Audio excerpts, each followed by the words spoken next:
पानी उनी पी के लिए। ना बाबू ना रहा तो ठीक बा ठीक बा।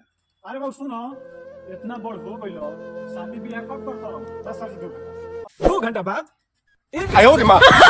पहले आप ये सोचिए कि सवाल कैसे उठेले बनी।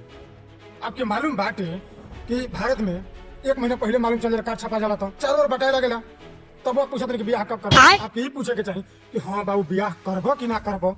अरे एक अन बात भाई, शादी ना करबे तो जिंदगी भर अकेले रहबे का? शादी सब करेला। अकेले की बात है?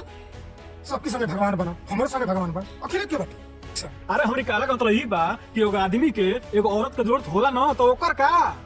अरे सर जी, आप दुनिया में आ गए, लेकिन आपके दुनियादारी तनको नहीं खे मालूम। ये दुनिया में आदमी अकेले ही आवेला, अकेले ही जाला, केहू केहू का बा ना।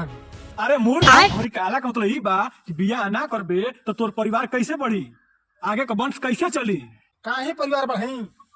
हमार बाबा मिडिल क्लास से, हमार माई बाप मिडिल क्लास से, हम हो मिडिल क्लास से, हम अगर लड़का पैदा करत नहीं वो सरवाई तो मिडिल क्लास से कल्याण देवे करी। हां काहे हम परिवार बढ़ाई? हम तो हम राजा महाराजा खानदान से बानी, तो हम टेंशन लेके बढ़िया तो और इहो जिंदगी कोनो जिंदगी है।